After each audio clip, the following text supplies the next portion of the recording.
మన బ్రతుకుల్లోకి మన జీవితం ఆరంభం నుంచి ఇప్పటిదాకా ఎంతోమందిని ఎన్నో రకాలుగా ఆహ్వానించుకొని ఉంటాం. ఎంతోమందిని ఆరాధించాం, ఆహ్వానించాం.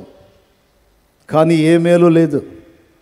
ఆత్మకి మేలు లేదు, శరీరానికి మేలు లేదు, మనసుకి శాంతి లేదు. చేసి చేసి చేసి చేసి అతాలు అయిపోయినాయి. కానీ మన లైఫ్లో మనం చేసిన అద్భుతమైనటువంటి కార్యం ఏంటంటే యేసు ప్రభుని మన బ్రతుకుల్లోకి ఆహ్వానించటం. యేసు ప్రభు చేతుల్లో బహుమానాలు పట్టుకొని రాడు. ఆయన అలా నడుచుకుంటూ వచ్చేస్తాడు. రమ్మన్నావు కదా, వస్తున్నానని అలాగే వచ్చేస్తాడు. ఎందుకంటే ఆయనే ఒక సంపదల గని. ఆయన ఎంటర్ అయితే చాలు, ఆయన మనతో ఉంటే చాలు, ఆయన మన బ్రతుకు దోణిలో ఉంటే చాలు, ఆయన మన జీవితంలో ఉంటే చాలు. లేనివి మనం స్వతంత్రించుకోగలుగుతాం. మనం కోల్పోయిన వాటిని కూడా రెండింతలుగా తిరిగి పొందగలుగుతాం. తిరుగులేదు. ఏమేం పొందగలుగుతాం? భౌతికంగా చెప్పొచ్చు, ఆధ్యాత్మికంగా చెప్పొచ్చు. మోషే తన ఆయుష్కాలాన్ని కోల్పోయాడు. 40 సంవత్సరాల జీవిత కాలాన్ని లాస్ అయ్యాడు. 40 ఏళ్ల ప్రాయం ఉన్నప్పుడు ఇశ్రాయేలు ప్రజల్ని బానిస బంధకాల్లోంచి బయటికి తీసుకొని రావాలని పాపం ప్రయత్న పడ్డాడు. కానీ 40 ఏళ్ల ప్రాయంలో ట్రై చేస్తే బెడిసి కొట్టింది. అక్కడి నుంచి పరారవ్వాల్సి వచ్చింది. పారిపోయి 40 సంవత్సరాలు మిథ్యాను ప్రాంతంలో గొర్రెలు కాసుకొని బతకాల్సి వచ్చింది మోషే. నిర్గమకాండం 2-3 చదివితే మీకు తెలుస్తుంది. ఇంటికి పోయి ఇప్పుడు కాదు. 40 ఏళ్ల ప్రాయంలో సేవ చేద్దాం అనుకున్నాడు అండి. పాపం ప్రజల్ని కాపాడదాం అనుకున్నాడు, తన స్వజనుల్ని. కుదరలా, బెడిసి కొట్టింది. వెళ్ళి 40 ఏళ్ళు తన మామ అయినటువంటి ఇత్రో దగ్గర బతకాల్సి వచ్చింది. నరుని ఆయుష్కాలము 70 సంవత్సరాలు, అధిక బలమున్న 80 ఏళ్ళని రాసింది ఎవరు?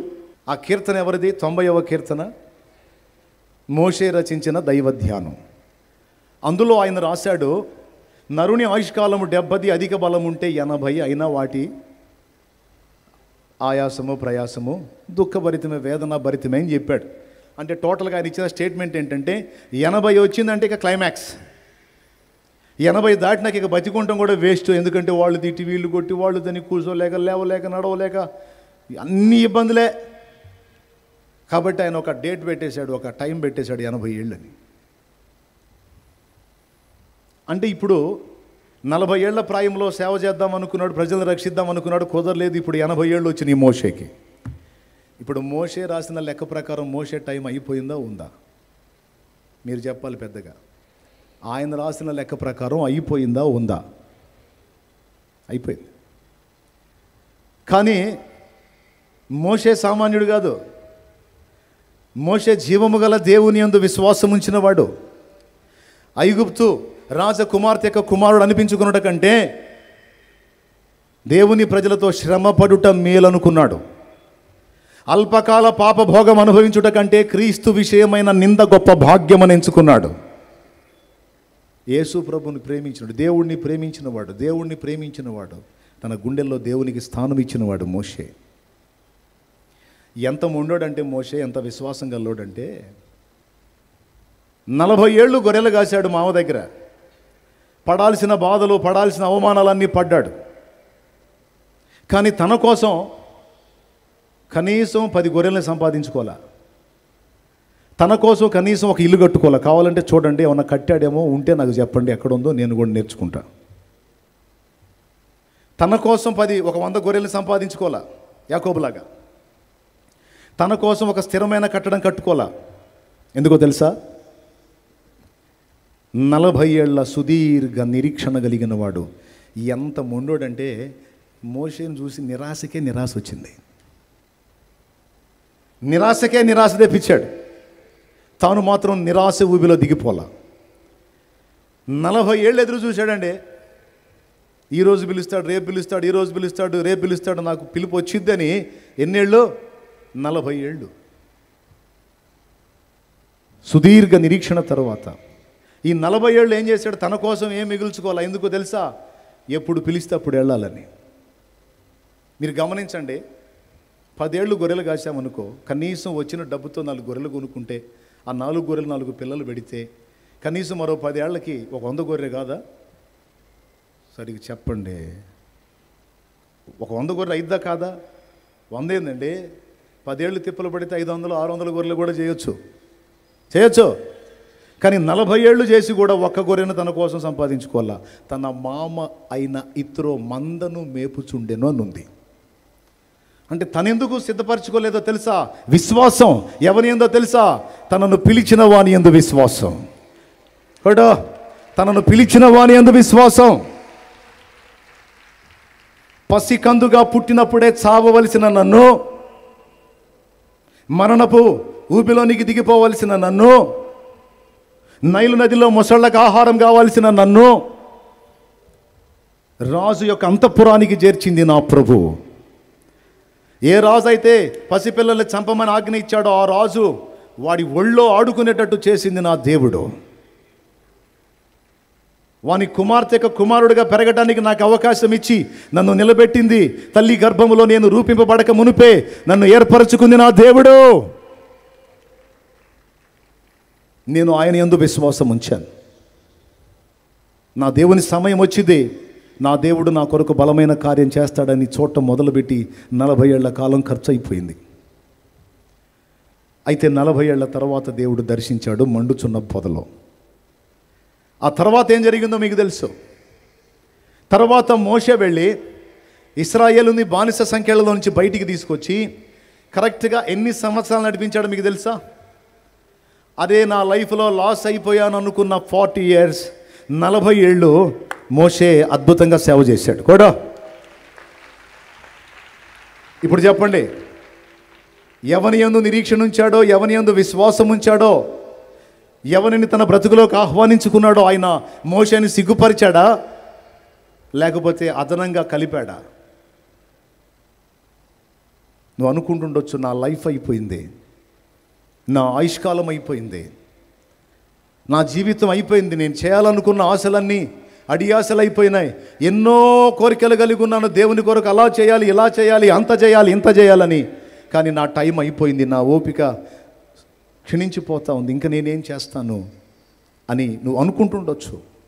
నువ్వు దేవుని గురించి ఆలోచనలు చేసుకుంటుండొచ్చు, లేకపోతే నీ భౌతిక జీవితాన్ని గురించి ఆలోచనలు చేసుకుంటుండొచ్చు, ఆధ్యాత్మిక జీవితాన్ని గురించి ఆలోచన చేసుకుంటుండొచ్చు, నీ ఆత్మీయ జీవితాన్ని గురించి, దేని గురించి అయినా సరే. అయ్యో నేను కోల్పోయానే, నేను నష్టపోయానే, నేను లాస్ అయినా. కొంతమంది పాపం 60 ఏళ్ల ప్రాయంలో దేవుణ్ణి తెలుసుకున్న వాళ్ళు ఉన్నారు. మీకు ఒక శుభవార్త చెప్తున్నాను. 60 ఏళ్లలో దేవుడు తెలుసుకున్నటువంటి వాళ్ళకి ఒక 20 ఏళ్లే సమయం ఉందనుకో. అదే 20 ఏళ్లలో తెలుసుకున్న వాడికి 60 ఏళ్ల సమయం ఉంది. అయ్యో నాకు లేదే నువ్వు చింతపడాల్సిన అవసరం లేదు. ఆ యేసు ప్రభువే ఒక ఉపమానం చెప్పాడు. కూలోళ్ళని యజమానుడు పిలిచే ఉపమానం. తన ద్రాక్ష తోటలో పని చేయటానికి కొంతమందిని ఆ యజమానుడు కూలోళ్ళని పిలుచుకోవడానికి వెళ్ళాడట. పొద్దున 6 గంటలకు కొంతమందిని తీసుకొచ్చాడు, 9ంటికి కొంతమందిని తెచ్చాడు, 3ంటికి కొంతమందిని తెచ్చాడు, సాయంత్రం 5ంటికి కూడా పోయాడు. 5ంటికి పోతే ఇంకొక గంట సేపే పని చేసేది. 6ంటికి అందరూ పని దిగుతారు, ఎందుకంటే పొద్దుపోయేది ఏం కనపడదు కాబట్టి. కానీ 5ంటికి పోతే కూడా అక్కడ జనం ఉన్నారు, పనోళ్ళు. ఏమయ్యా మీరు పనికి వెళ్ళలేదంటే మమ్మల్ని ఎవరు పెట్టుకోలేదయ్యా అన్నారు. సరే, మీరు మిమ్మల్ని ఎవరు వాడుకోకపోతే నేను వాడుకుంటా, పర్వాలేదు రండి అని తీసుకొచ్చి వాళ్ళ చేత కూడా పని చేయించి అందరికీ ఒకే కూలి ఇచ్చాడా? కూలి ఏమన్నా మార్చి ఇచ్చాడా? తెలిసిన వాళ్ళు చెప్పండి. 6ంటికి వచ్చినోడికి దేనారం, 5ంటికి వచ్చి 6ంటి దాకా అంటే 1 గంట చేసినోడికి కూడా దేనారం ఇచ్చాడు. ఈ 6ంటి దాకా చేసిన 6ంటి నుంచి 6ంటి దాకా చేసారే వాళ్ళకి ఎక్కువ దొరికింది అనుకున్నారు. వాళ్ళకి ఒకటే ఇచ్చాడు. మనకు ఒకటి ఇచ్చాడంటే వాళ్ళకి తక్కువ ఇస్తాడులే అనుకున్నారు. వాళ్ళకి ఒకటి ఇచ్చాడు.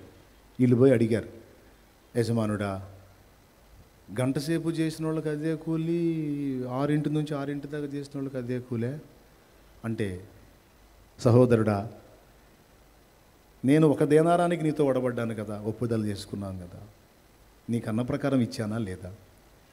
ఇచ్చారు, నాకు అన్నమాట ప్రకారం ఇచ్చారు, కానీ వానికి నాకు ఇష్టమైంది నేను ఇచ్చుకుంటాను, నా సొంత సొమ్ముతో నా ఇష్టం వచ్చినట్టు చేసుకుంటాను, నీకు వచ్చిన ఇబ్బంది ఏంది?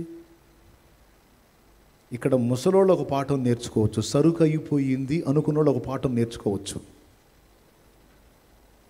ఏజ్ మారిపోతుంది అనుకున్నోళ్ళు ఒక పాఠం నేర్చుకోవచ్చు.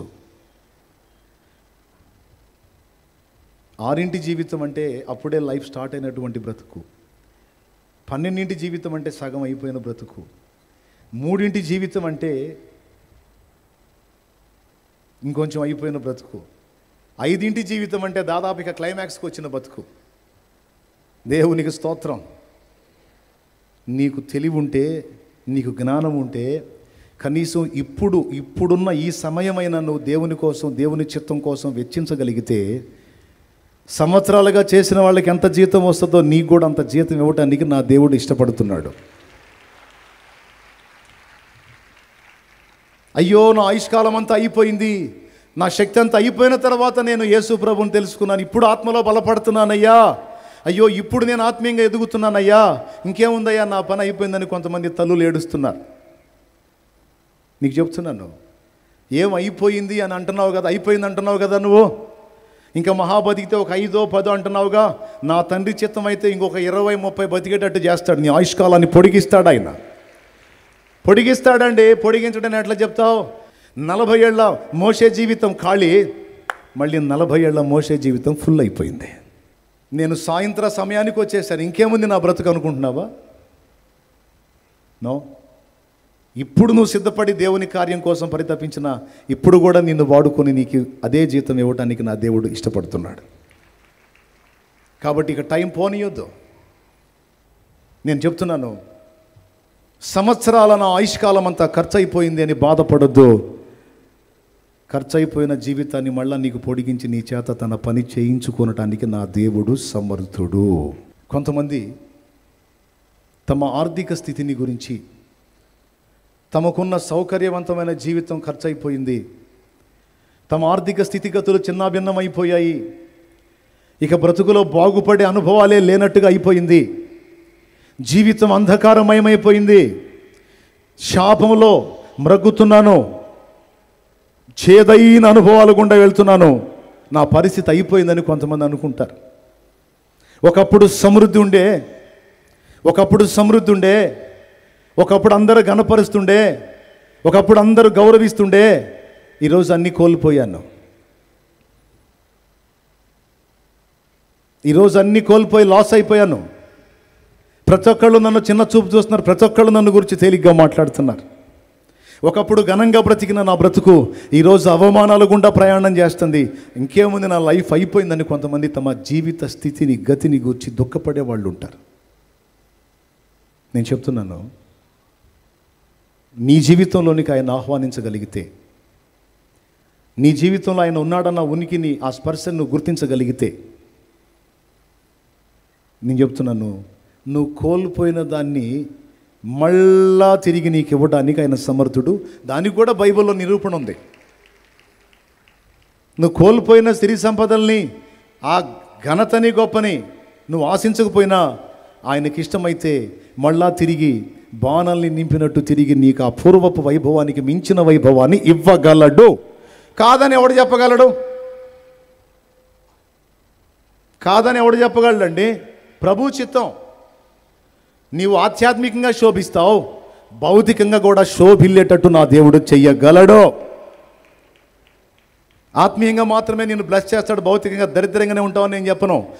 ఆత్మీయంగా నిన్ను దీవించే దేవుడు భౌతికంగా కూడా నిన్ను దీవిస్తాడు. కాదని ఎవరు చెప్పగలరు? దేవునికి స్తోత్రం కలుగును గాక.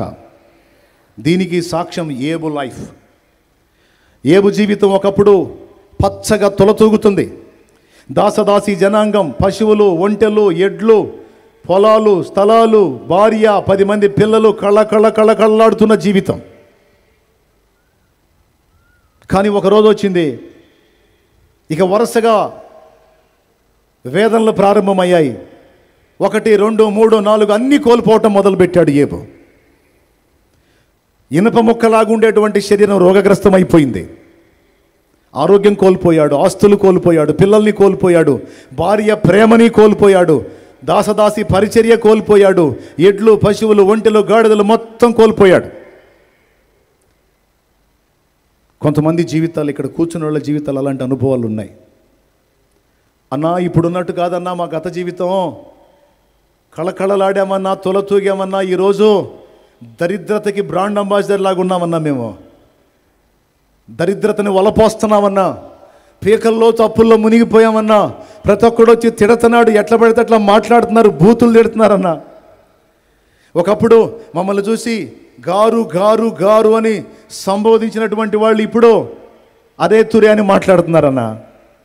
మా బ్రతికిలాగా అయిపోయింది అని తామున్నటువంటి ఇబ్బంది కొలిమిని బట్టి కొంతమంది బాధపడుతూ ఉంటారు. నేను మీతో చెప్తున్నాను, ఒకవేళ మీరు ప్రభువుని ఆహ్వానించి మీ బ్రతుకుల్లో పిలిచి ఉంటే, ఆయన మీతో కూడా ఉంటే, మీకు ఇక నేను చెప్పే అవసరమే లేదు, ఖచ్చితంగా టర్నింగ్ తీసుకుంటుంది. ఒకవేళ ఇంకా ప్రభువుని పిలవకపోతే ఇప్పుడే నువ్వు ఈరోజే ఈ కూటానికి ఇక్కడికి వచ్చి ఉంటే, ఈరోజు నీకు చెప్తున్న శుభవార్త, నా యేసయ్యని నీ బ్రతుకులోకి ఆహ్వానించు, నా యేసయ్యని నీ జీవితంలోకి ఆహ్వానించు. కనీసం ఈ రోజన్నా ఆహ్వానించు. ఆయన నీతో చెప్పింది చేయటానికి సిద్ధపడి పిలు. ఇప్పటిదాకా మంత్రగాళ్ళు చెప్తే చేశా, సిద్ధాంతులు చెప్తే చేశా, చేతబడోళ్ళు చెప్తే చేశా, ఉచిత సలహాలు ఇచ్చిన వాళ్ళు ఏది చెబితే అది చేశా. ఎక్కడ గుళ్ళు గోపురాలు మొత్తం తిరిగి మొక్కనిది లేదు, తిరగనిది లేదు, అన్నీ అయిపోయినాయి. కానీ నా బ్రతుకు మారలేదు, నా శాపం నన్ను విడిచిపోలేదు. ఈరోజు నేను యేసు ప్రభు దగ్గరకు వచ్చాను. ఈరోజు నేను ఆయన చెప్పిన మాట వినాలని ఫిక్స్ అయిపోయాను అని నువ్వు అనుకుంటే, నువ్వు మంచి నిర్ణయం తీసుకున్నావు. యేసు ప్రభుని నీ బ్రతుకులో నీకు పిలిచేటప్పుడు ముందే ఫిక్స్ అయిపో. ఆయన ఏదైతే చెప్తాడో అవన్నీ నేను చేయాలి, ఇక ఆయన ఏది చెప్పినా అడ్డు చెప్పకూడదు అనే తీర్మానంతో పిలు. నేను చెప్తున్నా, ఆయన నీ జీవితంలో నీకు వస్తే, నీవు కోల్పోయిన సంవత్సరముల సంపదని తిరిగి నా తండ్రి నీకు దయచేయగలడు. కొడితే గట్టిగా కొట్టాడు, లేకపోతే సర్దుకోండి అని చెప్పా. ఎందుకు బతిలాడినట్టు? కొడితే సంవత్సరముల సంపదని తిరిగి నీకు దయచేయగలడాయన. ఎలా చేస్తాడు, ఎలా జరిగిద్ది అనే ప్రశ్నలు ఆయన అడగవాకు నువ్వు. లోకంలో సామెత ఉంది, 100 కోటి దరిద్రాలకు అనంత కోటి ఉపాయాలంట. మీరు చెప్పండి ఆ మాట. 100 కోటి దరిద్రాలకు అనంత కోటి ఉపాయాలంట. అది దేవుణ్ణి ఎరగని అన్యుడికే అంత నిశ్చయత ఉంటే, జీవం గల దేవుణ్ణి తెలుసుకున్న మనకెంత నిశ్చయత ఉండాలండి? నువ్వు వచ్చి ఆయన దగ్గరకు వచ్చి, అయ్యా 100 కోటి దరిద్రాల్లో నేను ఉన్నాను అని ఆయనతో అంటే, ఆయన అంటాడు, ఓరి పిచ్చోడా, నా దగ్గర అనంత కోటి ఉపాయాలు ఉన్నాయి, రా. నీకు 100 కోటి దరిద్రాలంటే, నా దగ్గర అనంత కోటి అంటే, నువ్వు లెక్క బేటలేనన్ని ఉపాయాలు ఉన్నాయి, రారా బాబు, రామ్మా రా.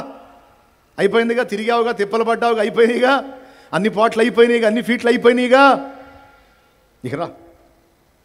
పిలిచావుగా, ఇక నేను చెప్తాను, నువ్వు చెయ్యి. మారు మనసు పొందమంటాడు, పొందాలి నువ్వు మారు మనసు. పనికిమాలిన వాటిని విసర్జించి జీవం గల దేవుని వైపు తిరగాలి. పనికిమాలిన అలవాట్లు, వ్యసనాలు, ఆలోచనలు వదిలేయి అని చెప్తాడు, వదిలేయాలి. మారు మనసు పొందానయా చెప్పు. పొందావా? పొందానయ్యా.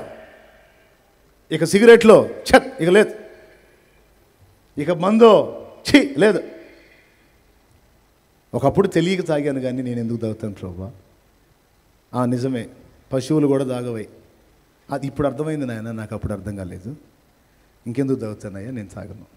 మీరు కావాలంటే పొగాకు తీసుకెళ్ళి గొర్రెల ముందు వేయండి. సరే, గొర్రెల ముందు వద్దు, పంది ముందేయండి. పంది అశుద్ధం ఉంది అంటే దాని ముందేయండి. అది పొగాకు తింటే అప్పుడు అడగండి.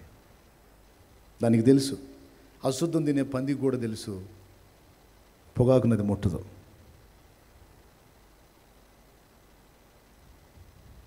మీరు కావాలంటే చూడండి, ప్రతిదాన్ని నోటితో టచ్ చేసేది కోతి, దాని ముందు మందు పెట్టండి, కోతి తాగిద్దని చూడండి. కోతి తాగదు, చూడండి మందు దొల్లిచ్చింది చూడండి, పగల కొట్టేసింది. ఇదేదో మనకు పనికి వచ్చేది కదా, డేంజర్ అయిపోయింది, పగల కొట్టింది. దానికి తెలిసింది ఏది తాగాల్సిందో ఏది తాగకూడదో దానికి తెలిసింది.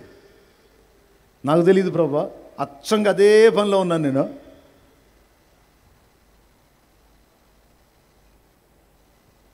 అదేమో కోచ్ అయి ఉండి తాకుండా ఎగురుతుంది, నేనేమో అది పడేసిన దాన్ని తాగి నేను దానిలాగా తయారయ్యాను అంటాడు. ఇప్పుడు వదిలేస్తున్నావా? వదిలేశాను ప్రభా. మరి అక్రమ సంబంధాలు, అదే లింకులు, కుంపట్లో వదిలేశాను, అడ్డదిడ్డమైన జీవన విధానం వదిలేశాను, మోసాలు వదిలేశాను, లంచాలు వదిలేశాను, వంచనతో బ్రతుకు వదిలేశాను. నువ్వు వద్దని చెప్పావు గయా, ఇక నీ మాట ఇంట మొదలుపెట్టా, నువ్వు ఏది చెబుతావా చేస్తా, కానీ నా బ్రతుకును వెలిగించగలవా ప్రభు అని నువ్వు అడిగితే నా తండ్రి అంటాడు, నిన్ను బాగు చేయాలనే నీకు అన్నీ చెప్తున్నాను నేను. నీ బ్రతుకుని 10 మందిలో మాదిరికరంగా నిన్ను ఆశీర్వదించి ఇతరులకు కూడా ఆశీర్వాద కారణంగా నిన్ను చేయాలనే నీకు ఏమని చెప్తున్నాను నేను. పొందావా? పొందాను ప్రభా, నిన్ను వదిలేశాను, మారు మనసు పొందాను. రైట్, ఇప్పటిదాకా చేసిన పాపాలన్నీ కడగబడి నిమిత్తం బాప్తీసం పొందంటాడు. బాప్తీసం అవసరం అంటావా అనకూడదు. ఆయన చెప్పింది చేయాలి కదా. చేసినప్పుడు ఏం జరిగిద్ది? తరతరాల పాపాలు, నువ్వు చేసిన పాపాలు మొత్తం ఆయన రక్తంలో కడిగేస్తాడు. ఆయన రక్తంలో కడిగేస్తాడు.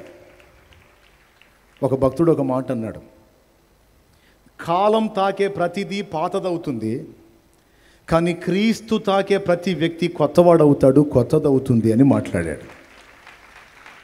కాలం తాకేది ప్రతిదీ పాతబడిపోతుందట, కానీ యేసు తాకితే వాడు నూతన సృష్టి.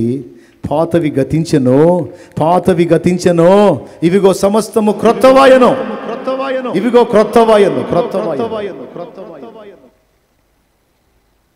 నూతన పరుస్తాడు.